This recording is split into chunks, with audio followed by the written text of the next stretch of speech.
Well, guys, we are still in a government shutdown. With regards to the government shutdown, let me kind of explain this because I know a lot of people just don't understand what's going on. So, the reason why we are in a government shutdown is because the Republicans are simply trying to take away your medical care. Now, if you work a regular job, you probably get it through your employer, but the cost of your premium will go up. Now, with regards to this whole government shutdown, so there are tons of people who get their insurance through the healthcare marketplace, and those are self employed people.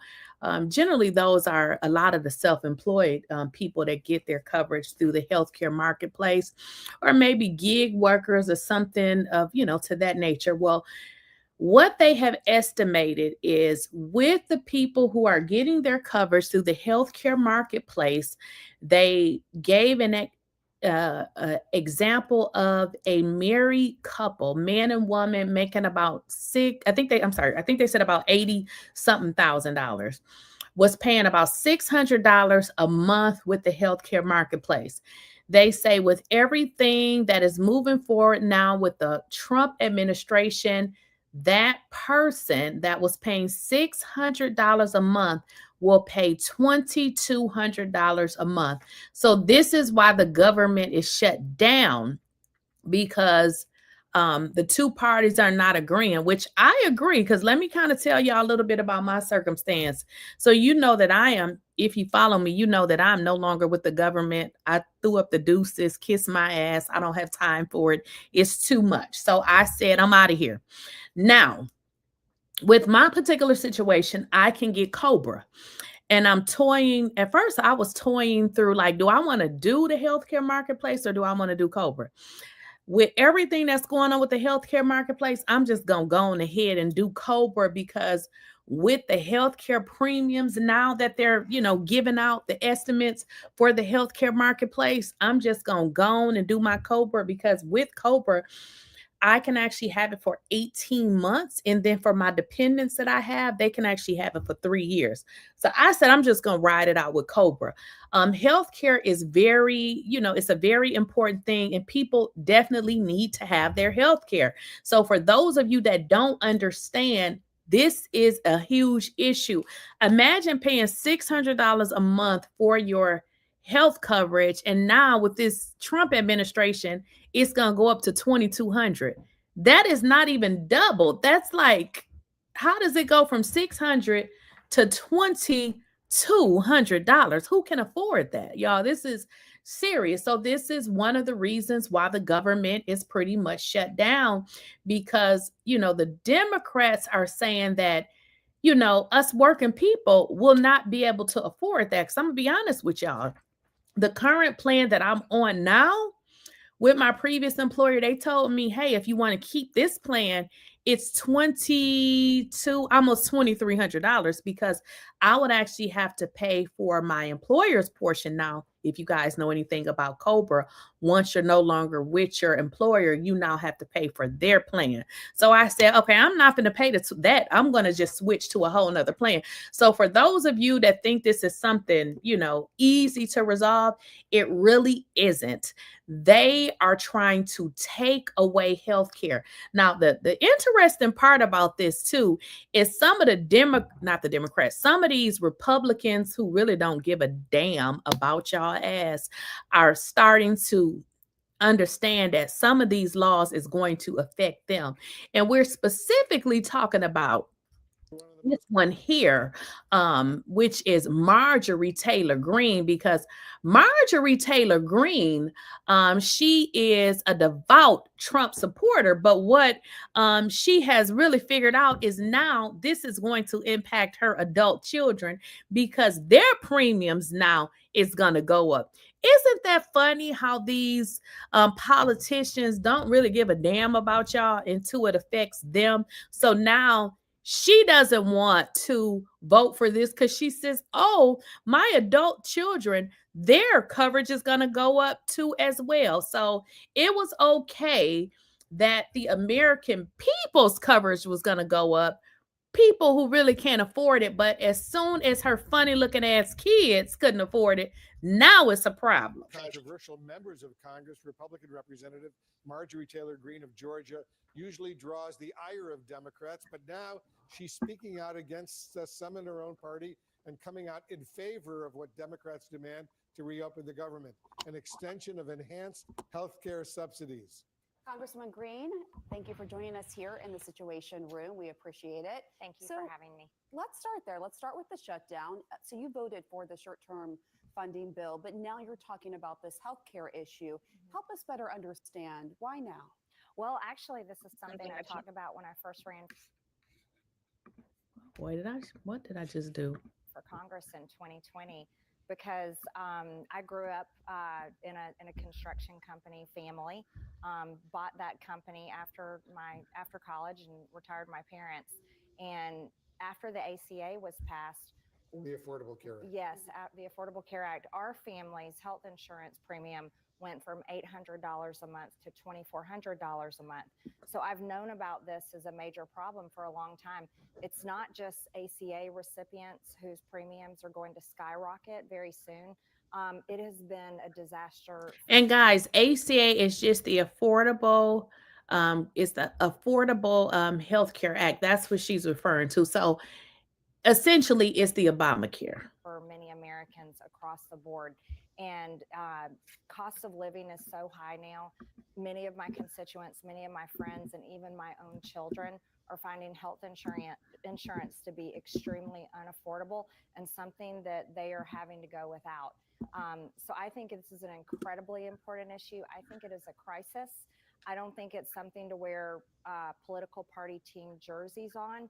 I think it's something that we have to address and fix. That's very personal for you. Very personal. It's affected my own life. And the Affordable Care Act was passed in 2010. So we're 15 years down the road and the industry has changed drastically. Many companies dropped out of the market. We've seen doctors stop having their own practices and become hospital employees. We now have to import doctors because we don't have enough. Healthcare has drastically changed. And I'm one of those that gets real tired of political drama when it's not actually solving a problem. And this is such a crisis that I'm willing. It's a crisis because it affects her damn family and her children. These are the people that you guys elect to represent you. She don't give a damn that this has impacted people for a very long time, but now it's going to really impact people, because imagine paying $600 a month for your health care, and now you having to pay $2,200. Who in the hell can afford that? That is a huge amount to go from $600 to $22. She's only speaking out now because it affects her little white kids. And to say, okay, everyone, we have to do something about this. It shouldn't be something that we dangle the American people or military pay or all of these things. We shouldn't be dangling them back and forth. We have to fix it. What are you hearing from your constituents right now? And do you have any regrets about voting for that short-term continuing resolution, that spending bill? Thank you for that question. Number one, I am a Republican and I support the president. I was very vocal about I didn't want to vote for a CR. I want to pass our appropriations. That's our constitutional duty. And I want to bring that taxpayer dollars back to my district. I work hard on that. So that was important to me. But I support the president and I voted for the CR. Number two, what am I hearing from my constituents? It's great. We track all the calls that come into my office. About 60% of the calls coming in right now are calls of support and saying, yes, health insurance is a crisis. They're telling us stories about how they're already paying $2,000 a month with $10,000 deductibles. I'm getting phone calls from people that are saying if the ACA tax credits expire, they aren't going to be able to have health insurance. They're going to have to drop it. But I'm hearing from people on both sides, people already on the ACA and people that are already getting crushed by high health insurance premiums. I want to ask you about this new Washington Post poll. It shows that 47% of Americans believe that President Trump and the Republicans are mainly responsible for the shutdown. You see it here on the screen, compared to just 30% of Americans who blame Democrats. Of course, Republicans are the ones with the power. Do you agree with Americans in that poll that see the shutdown as your party's fault? You know what? I don't think the shutdown is popular for either side. And so I see the shutdown completely different from maybe my party leadership. And I'm not putting the blame on the president. I'm actually putting the blame on the speaker and Leader Thune in the Senate. This should not be happening. And I don't think, look, as a member of Congress, we already have a low.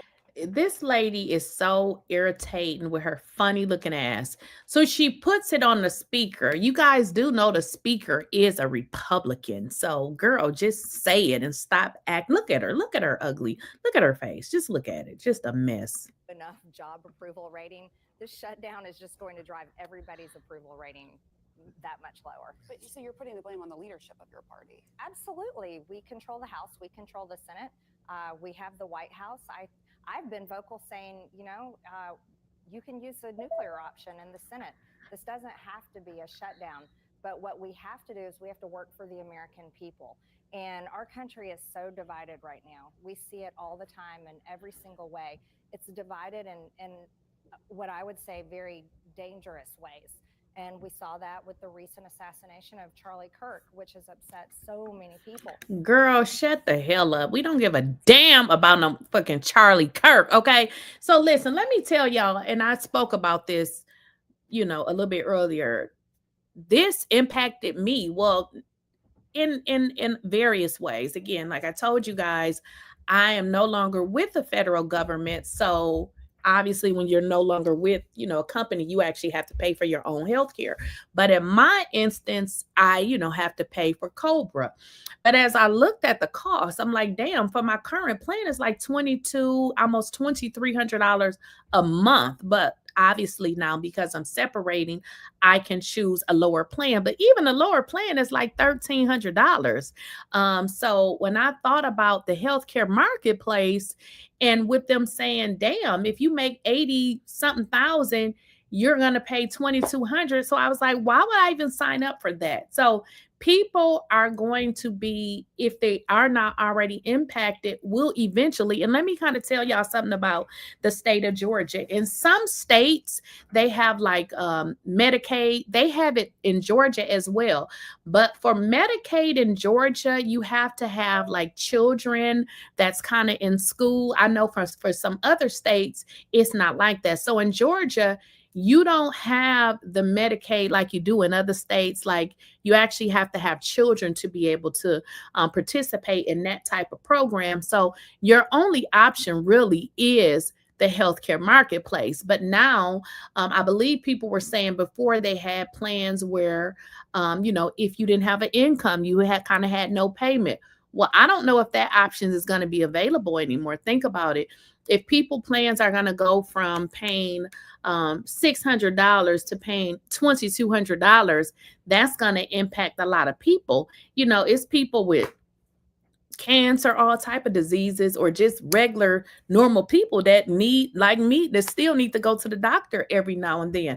We need this healthcare coverage. And I'm not sure why people that thought that it was a good idea to vote for Trump. Now, you can be a Republican, you can be a Democrat, you can be whoever it is you choose. But when a government is threatening to take away the health care that you can really now afford to pay for, if it wasn't for Barack Obama, now we wouldn't even have the healthcare marketplace. So now that y'all have that coverage, and it goes a little bit by your income, and now it has went up so much, how are people going to be able to afford this? And these people don't even care. Across the board.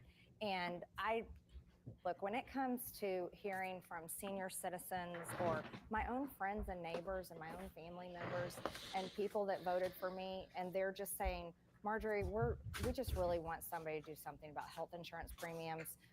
We really want our government and our leaders to actually focus on our country for a change and fix our problems. That is the message I constantly hear from my district. And I'm a representative. I don't have to be a cheerleader for my party. Okay, I just want to address the comment in the by Linda. Linda says, here in Texas, with Medicaid, with children must attend some type of schooling and look for work. Now, Linda, it may have that type of stipulation here too in Georgia, but I know for sure in Georgia, in order to get Medicaid, you have to have kids that are in school. And when I say school, I mean like elementary, middle, and high. I don't mean like college. So there is a stipulation, and it may be a work component. Now, the reason why I was able to speak to that is because I come from Wisconsin. Now, in Wisconsin, it used to be if you did not have a job, you could apply for Medicaid.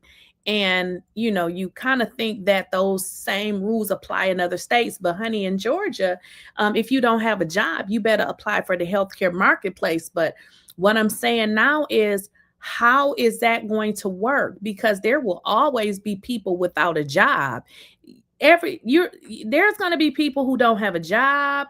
There's going to be people who need food stamps. There's going to be people who need medical assistance regardless, because people are going to continue to get fired. And, when people get fired, they need food, they need medical assistance. But the issue here is, how will these people be able to afford it is the problem. I have to represent my district because those are the people that hired me and sent me here.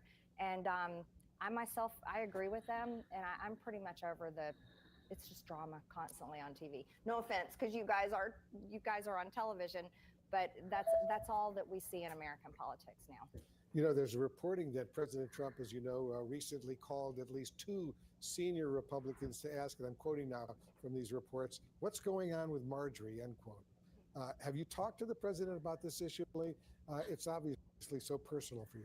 Well, the president has my cell phone number, and he's called me many, many times. So if he wants recently, how recent? I don't get into that kind of details, but he knows how to call me, and he can ask me himself. But here's the deal. There's also this, and I'm not blaming you guys, but there is a media narrative trying to say that I don't support the president. I absolutely support the president. I campaigned for him for years. And she's looking like a stupid ass fool because you campaigned for a man for years, and now your constituents are coming at you because you are supporting a bill that is going to pretty much force your own people that voted for you not to actually have health care. This is so damn stupid. But I'm also an action person, and I want my party to solve problems. And you say if he's not getting good advice, though. You told Manu Raju, what specifically? Well, I don't think it's good advice that a government shutdown is going to help Republicans in the midterms. I don't agree with that. I also don't think it's good advice that Republicans ignoring the health insurance crisis is going to be good for midterms. I actually think that would be very bad for midterms.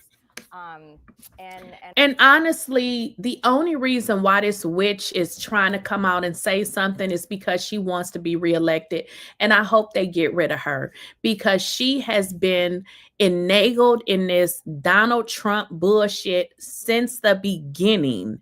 Since the beginning, she has been finagled in it. So now she's trying to save her job. And I hope the people who voted for her do not put her back there. And I think that just not staying focused on America First policies is detrimental as well. Yeah, and on that note, are you concerned about the cost of living? Very. That the President Trump said he would lower? The inflation crushed people in the past 4.5 years, and the costs have not come down. I myself can tell you my apartment here in Washington, D.C., the electricity bill is $100 more than it was last year, because you can look at your own bill and look at costs. Prices have not come down. That is a reality. People's wages have not gone up. That's another reality. And so Americans are continuing to have a very difficult time getting by. And I'll go a step further. I'm a mom. And so when it comes to what is affecting my adult children's lives, who are 22, 26, and 28, I'm going to be 1,000% fighting for them over any politician and any party. And I can tell you right now, that generation They are barely making it, and they're very hopeless for their future. So you're a mom first, a politician second. That's right. I'm a mom first. That's good to hear. So I want to just ask you also about another issue you've been. Y'all heard that she's concerned only because she feels like it affects her adult children. Girl, forget your damn adult children. People have been struggling and going through this same thing prior to you acknowledging your damn adult children. This lady is full of shit. Outspoken about, and of course that is the Jeffrey Epstein files, wanting to release those. I know Democrats have also been calling for that, a few other Republicans as well. The Democrats are accusing Speaker Johnson of delaying the swearing in of Arizona's Democratic Congresswoman-elect because she would give the last vote needed to release those Epstein files. I'm wondering, the Speaker, for his part, he has denied that. He said it's because of the shutdown. Have you spoken to him? Do you think she should be sworn in right away? Well, I'll say it like this. I can't conclusively say if that's why the House is not in session, but the House should be in session. And the House should be in session for many reasons. We have appropriation bills that need to get passed. There is a new Democrat that's been elected that does deserve to be sworn in. Her district elected her. We have other bills that we need to be passing. And if it's to avoid the discharge petition, why drag this out? That is going to have 218 signatures. And so I say go ahead and do it and get it over with. The big news that we're all following right now is obviously the ceasefire deal between Israel and Hamas and Gaza, and the hostage deal that all the remaining Israeli hostages, dead and alive, will be allowed to go back to Israel. President Trump says he might be going to the region as early as this Friday. He wants to be there when this historic moment unfolds. He wants to witness this, talk to his aides, talk to the Israelis, talk to the Palestinians as well. Do you have any concerns at all that this deal could still, God forbid, fall apart? I don't know. I certainly applaud the president. This has been one of the issues that I've campaigned on and talked about constantly. I'm very much against America's involvement in foreign wars. And the president has worked very hard on this. However, we have to see Israel and Hamas, both sides, truly cement this agreement. But I certainly hope for all involved that this definitely is a peace deal that will remain. We all hope that, yeah. And on July 28th, you talked about that. You said, quote, it's the most truthful and easiest thing to say that October 7th in Israel was horrific and that all hostages must be returned. But so is the genocide, humanitarian crisis, and starvation happening in Gaza. On that note, when it comes to the genocide, do you believe that Israeli Prime Minister Benjamin Netanyahu is a war criminal? I don't know if I can accuse him of being a war criminal. However, well, let's just say both issues are bad. That's why I said that. What happened on October 7th is absolutely horrific. And of course, our hearts go out to those families and those hostages that remain. But at the same time, the relentless bombing of the Palestinian people, and many of them have been just innocent people. They're not Hamas. They're literally women and children, and you can't unsee the amount of pictures and videos of children that have been blown to pieces and are they're finding them dead in the rubble. That isn't, those aren't actors. That isn't fake war propaganda. It's very real, and I think that is equally horrific. I want to see an end to it, and I think most Americans do. With President Trump's involvement, it looks like, this first phase, a ceasefire, it's happening. We're monitoring all of that closely. Of course, it's very tenuous. I want to ask you about something else that Ted Cruz responded to. So you recently suggested on X that a, quote, foreign government or powerful people may try to kill you. Republican Senator Ted Cruz of Texas shared that post of yours on X, writing, quote, why do crazy people keep thinking the Jews are trying to kill them? What do you say to Cruz, and what did you mean by that? Well, first, that was an extremely ridiculous thing for Ted Cruz to say. I never said Jewish people. I'm not anti-Semitic. I don't hate any people group for their identity or who they are. So that was unbelievably low for a sitting U.S. senator to say that. But what I'm talking about is very real. I have a tremendous amount of death threats. It's documented. I have some of the highest amount of death threats as a sitting member in the House of Representatives. And when you speak about certain issues, we can watch the calls and the emails and the messages. They increase and the threats increase. And so when I say I am seriously concerned for my life, and I say if something ever happens to me, I really mean it. It's okay for me to say that. This is a time that we're living in where we're seeing political violence, and I'm totally against it completely in every which way. But when I say something like that, and to have another Republican of my own party insult me and insinuate I'm saying something I never said is absolutely unacceptable. Right. And I know a lot of members of Congress are getting threats, which is, we can't tolerate that. But when you say the foreign government or powerful people, who specifically were you alluding to there? I'm saying anyone, any foreign government, any people of power. I'm talking about the Epstein list. This has been the most, I don't understand why. I genuinely do not understand why there's been any effort to hide this and prevent it from coming out. But because of the efforts for years now to hide it and prevent it from coming out, it certainly makes you feel afraid when you're one of the ones truly on the front lines pushing it to come out. I also serve on the Oversight Committee, and we're leading that investigation there. So I'm involved on both fronts. The Oversight Committee investigation, as well as my signatures on the discharge petition. And you don't think Oversight's doing enough then on that?